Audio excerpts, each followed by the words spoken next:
Namanya Sinta, gadis 18 tahun yang tinggal di sebuah rumah tua di pinggiran Yogyakarta. Wajahnya lembut, tutur katanya halus, dan prestasinya di sekolah membuat banyak orang menganggapnya sebagai gadis yang beruntung.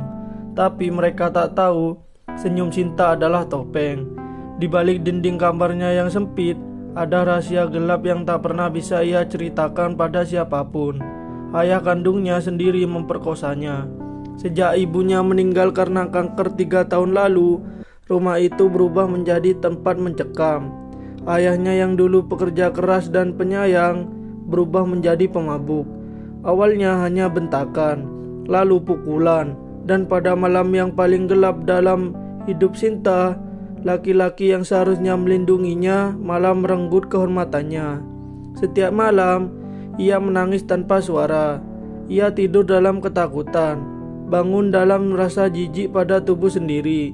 Tapi ia tak pernah berani melapor. Ia takut dianggap pembohong, takut disebut anak durhaka, dan lebih dari itu, takut tak ada yang percaya.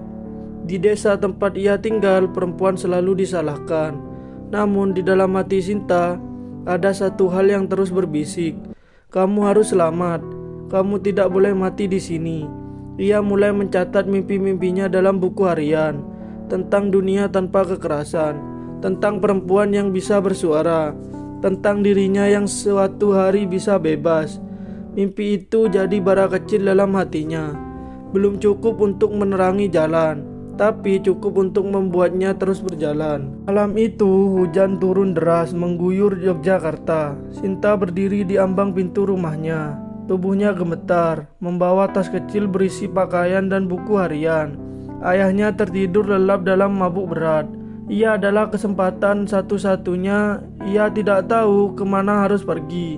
Yang ia tahu, ia harus kabur malam ini, sekarang, karena jika tidak, ia mungkin tidak akan pernah punya keberanian lagi.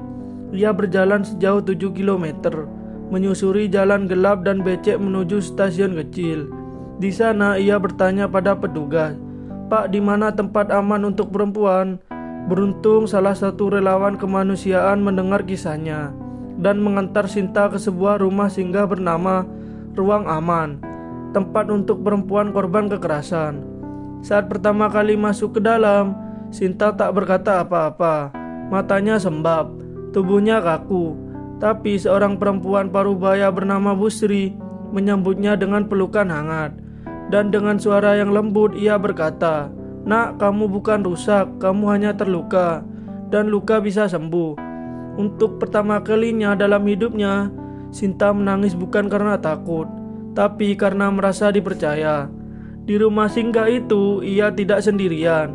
Ia bertemu perempuan lain yang juga pernah disakiti. Mereka saling bercerita, saling menguatkan. Hari-hari Sinta kini tidak lagi hanya berisi trauma, tapi juga harapan.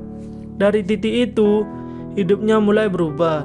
Ia belajar mengenali dirinya sendiri, belajar bahwa ia bukan aib, ia bukan kotor, dan yang penting, ia mulai membangun kekuatan untuk berdiri, bukan hanya demi dirinya, tapi untuk semua perempuan yang pernah dibungkam. Hari-hari di rumah singgah mengubah hidup Sinta. Ia mengikuti konseling psikologis, terapi seni, dan pelatihan keterampilan. Tapi perjalanan penyembuhan bukanlah jalan lurus.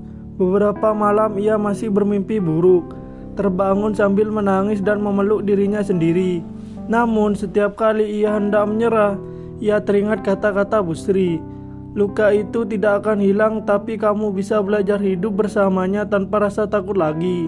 Setahun kemudian, setelah kondisi psikologisnya cukup stabil, Sinta mengambil keputusan besar, melanjutkan pendidikan. Ia memilih jurusan psikologi, bukan hanya untuk menyembuhkan diri, tapi agar suatu hari ia bisa membantu orang lain yang mengalami luka serupa.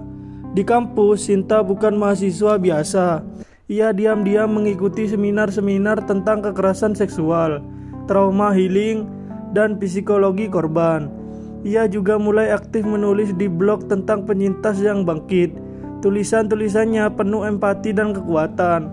Tanpa menyebut nama atau masa lalunya, ia berbagai sudut pandang dari hati yang paling dalam. 4 tahun berlalu, Sinta lulus dengan predikat cum laude. Di acara wisuda, ia menangis bukan karena gelar itu, tapi karena ia berhasil melewati masa-masa yang dulu membuatnya ingin mati. Ia sadar pendidikan bukan tujuan akhir, melainkan alat untuk menyelamatkan jiwa-jiwa lain yang masih terperangkap dalam luka. Dan hari itu, ia bersumpah dalam hati, "Aku akan kembali, bukan sebagai korban, tapi sebagai orang yang akan menarik mereka keluar dari kegelapan." Sesuai janjinya, Sinta kembali ke ruang aman, tempat yang dulu menyelamatkannya. Kali ini, ia bukan lagi gadis yang takut bicara.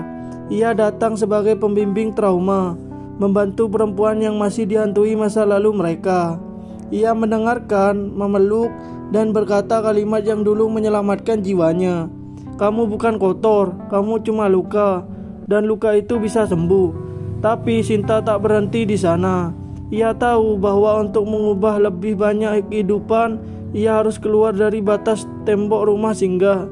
Maka ia mulai membuat konten di media sosial, video singkat tentang cara menyembuhkan trauma, mengenali kekerasan verbal, hingga cara melapor kekerasan seksual secara aman dan legal. Awalnya hanya ratusan yang menonton, tapi lambat laun suara Sinta menggema. Banyak orang mulai menyadari bahwa mereka pun korban, bahwa mereka punya hak untuk bicara, untuk sembuh, dan untuk melawan. Sinta juga mendirikan komunitas bernama Pelita Hati, tempat terkumpulnya para penyintas. Di sana tak ada ruang untuk menghakimi. Mereka belajar menjahit, membuat kerajinan tangan, menulis, dan berbicara di depan publik. Dari perempuan yang dulunya diam membisu, mereka berubah menjadi sosok yang bisa menginspirasi. "Aku tidak ingin dunia tahu siapa yang menyakitiku," kata Sinta dalam salah satu sesi komunitas. "Aku hanya ingin dunia tahu bahwa kita bisa bangkit, dan luka bukan akhir dari hidup kita." Sinta bukan lagi korban, ia adalah simbol keberanian. Namanya mulai dikenal sebagai aktivis muda yang vokal menyuarakan hak perempuan dan anak. Ia diundang ke berbagai seminar, forum kampus, bahkan menjadi narasumber dalam program televisi nasional. Tapi yang paling membanggakan bukanlah tepuk tangan atau sorotan kamera, melainkan pesan-pesan pribadi yang masuk ke akun media sosialnya setiap malam. "Mbak, saya juga korban, tapi setelah nonton video Mbak, saya akhirnya berani cerita ke ibu. Terima kasih Mbak, berkat tulisan Mbak saya sadar saya bukan satu-satunya yang menderita." Setiap pesan itu membuat Sinta menangis, bukan karena sedih, tapi karena ia tahu suaranya tidak sia-sia. Komunitas Pelita Hati kini telah membantu ratusan perempuan di seluruh Indonesia. Mereka membentuk jaringan rumah aman di berbagai kota kecil, bekerja sama dengan relawan, psikologi, hingga pengacara. Mereka memberikan pelatihan, konseling, dan pendampingan hukum. Ketika diwawancarai dalam sebuah acara televisi nasional dan ditanya apakah ia pernah menyesali hidupnya, Sinta tersenyum. Ia memandang kamera dan berkata, "Jika saya dilahirkan kembali, saya mungkin akan memilih jalan yang lebih mudah. Tapi karena saya melewati semua ini, saya jadi tahu bahwa luka saya bisa menyembuhkan luka orang lain. Dan itu adalah anugerah." Sinta tak pernah lupa masa lalunya, tapi ia tidak membiarkan masa lalu itu mendikte masa depannya. Ia memilih untuk menyulap luka menjadi cahaya. Kisah Sinta bukan hanya tentang kekerasan. Ini adalah cerita tentang keteguhan hati, keberanian, dan penyembuhan. Tentang bagaimana seorang perempuan yang nyaris hancur bangkit dan menyalakan pelita bagi mereka yang masih terjebak dalam gelap. Untuk kamu yang mungkin sedang merasa sendirian, untuk kamu yang merasa tidak berharga karena trauma masa lalu, ingatlah kamu tidak sendiri. Kamu berharga, kamu bisa sembuh.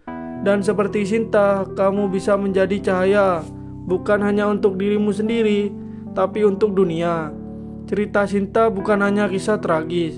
Ini adalah kisah kebangkitan dari luka paling kelam.